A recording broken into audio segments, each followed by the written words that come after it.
request to both of you also to contribute to the national security studies syllabus, sir. Wonderful. Right Absolutely. Parameshwar garu Yeah. Parameshwar గారు ఇప్పుడు ఇలాంటి సమయంలోనే పీఓకోని కూడా మనం సొంతం చేసుకోవాలని చెప్పేసి భారత పౌరులందరూ కూడా ఆకాంక్షిస్తూ ఉన్నారు. ఇదే సరైనటువంటి సమయం. ఎందుకంటే పాకిస్తాన్ ఇప్పుడు ఈరోజు భారత్ను చూసి గజగజ వణికిపోతుంది. సో పీఓకేని కూడా మనం ఆక్రమించుకొని, అంటే మన పీఓకేని మనం స్వాధీనం చేసుకోవాల్సినటువంటి అవసరం ఉంది. ఏమంటారు? నేను ఒక డిఫరెంట్ ఒపీనియన్ చెప్తానండి ఇక్కడ మీకు. అంటే once again strategic affairs expert ఉన్నారు, ఐఏఎస్ ఆఫీసర్ ఉన్నారు. వాళ్ళు they would have dealt in the diplomatic circles and in the strategic circles more. నేను యాజ్ అ డిఫెన్స్ పర్సన్ మేము టాక్టికల్ సర్కిల్స్ లో ఎక్కువ ఉంటాం. Strategic part of our job is strategic, కానీ అది that is limited to strategic weapon systems and strategic engagement with the enemy. So but in my opinion, నా opinion నేను చెప్తాను. Panellist differ అయితే I'm very happy to listen to them and learn from them also. But ఒక విషయం మనం ఆలోచించాల్సింది ఏంటంటే ఇక్కడ నాయుడు గారు, పిఓకే ఏదైతే ఉందో, పిఓజేకే ఏదైతే ఉందో, ఏ స్టేటస్ లో ఉంది ఇప్పుడు, ఆ ప్రాబ్లం కూడా మనం మన నెత్తి మీద తీసుకోవడం అవసరమా అనేది ఒకటి ఆలోచించుకోవాలి. నేను తీసుకోవద్దు అన్న మాట అనట్లేదు. వెరీ హ్యాపీ అది కూడా వచ్చిందంటే. చాలా ప్రాణాలు ఆల్రెడీ దారిపోసాము. మనం ఉన్న జమ్మూ కాశ్మీర్ మనం డిఫెండ్ చేయడానికి చాలా ప్రాణాలు దారిపోసాము. I'm myself twice war wounded, 2 సార్లు నేను గాయపడ్డాను జమ్మూ కాశ్మీర్ లో 6 ఏళ్ళు ఉన్నప్పుడు. సో పిఓకే మన చేతిలోకి వచ్చిందంటే నాకన్నా ఆనందించే వాళ్ళు చాలా తక్కువ మంది ఉంటారు ఈ దేశంలో. బట్ పాయింట్ ఏంటంటే, ఆర్బీ ప్రిపేర్డ్. ఏమవుతుందంటే అలాంటి అన్రెస్ట్ ఉన్న ఏరియా, అన్స్టేబుల్ ఉన్న area, civil unrest and civil displeasure ఉన్న ఏరియా మీరు తీసుకున్నారు అంటే, ఒకటి మీరు శత్రు దేశానికి ఒక ప్రాబ్లం సాల్వ్ చేసి ఇస్తున్నారు, వాళ్ళ ప్రాబ్లం తీసుకుని మన దగ్గర తెచ్చుకుని పెట్టుకుంటున్నారు. సో దాంతో ఏమవుతుందంటే influx of refugees, influx of people, influx of criminals కూడా. రెఫ్యూజీసే కాదు, రెఫ్యూజీస్ గార్లో క్రిమినల్స్ కూడా వచ్చేస్తారు. అక్కడ క్రైమ్ చేసి బతికే వాళ్ళు ఇటు వచ్చేస్తారు, ఆపర్చునిటీస్ ఉన్నాయి కదా అని వాళ్ళు. దాని తర్వాత influx of people looking for opportunities. Jammu Kashmir reason మీరు స్టెబిలైజ్ కాలేదు. సో జమ్మూ కాశ్మీర్ రీజన్ లో వాళ్ళు వచ్చి వాళ్ళ ఆపర్చునిటీస్ కోసం వెతికితే మన గవర్నమెంట్ వాళ్ళకి ఆపర్చునిటీ ఇచ్చేటట్టుందా, వాళ్ళ లైఫ్ జస్టిఫై చేసేటట్టుందా?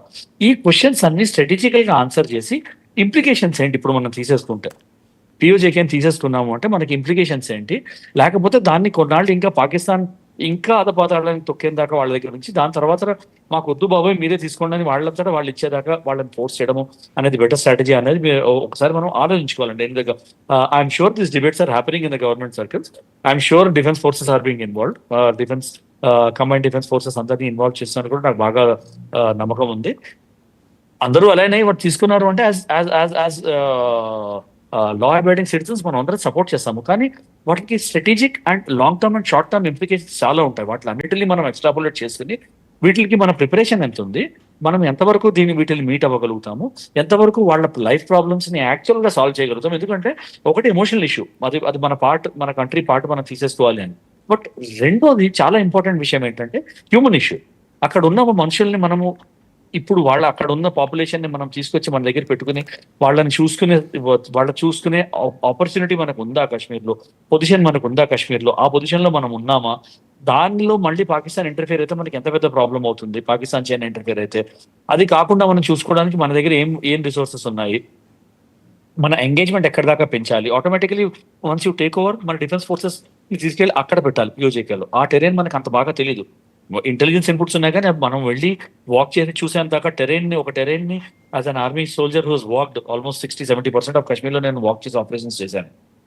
అలా టెరెన్ లో మీరు ఒక 3-4 నెలలు కంటిన్యూస్ గా తిరిగితేనే కానీ ఈ టెరెన్ పెక్యులియారిటీస్ ఏంటి, ఈ టెరెన్ లో ఎట్లా అడ్వాంటేజెస్ తీసుకోవచ్చు, ఎట్లా డిసడ్వాంటేజెస్ ఉంటాయి అనేది 3-4 నెలలు నడుస్తేనే కానీ తెలియదు. అలాంటిది అంత పెద్ద ఏరియాని, భూభాగాన్ని తీసుకుని సడన్ గా మీ డిఫెన్స్ ఫోర్సెస్ పెట్టాలి అంటే డిఫెన్స్ ఫోర్సెస్ కూడా క్యాజువాలిటీస్ అయ్యే ఛాన్సెస్ చాలా హై ఉంటాయి.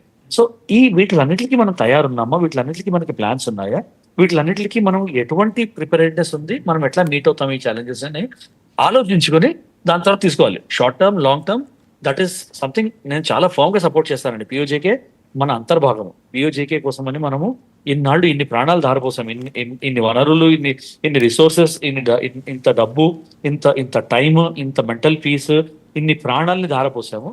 అది ఎమోషనల్గా ఎప్పుడైనా రావాలి మన దగ్గరికి. కానీ నా ఉద్దేశంలో పాకిస్తాన్ ని నాగరికం చేసి వాళ్ళు మోకాల పట్ట మీదకి వచ్చి బాబు ఇది మేము పొరపాటు ఆక్యుపై చేసుకున్నాము, మీరే తీసుకోండి, దీనిలో మేము చేయబెట్టమన్న తరుణం తీసుకొచ్చి అప్పుడు మనం తీసుకోవడం బెటర్ అని నా ఒపీనియన్ అండి. రైట్. చంద్రవర్ధన్ గారు, ఇంకా భవిష్యత్తులో ఏ దేశాలు భారత్కి మద్దతు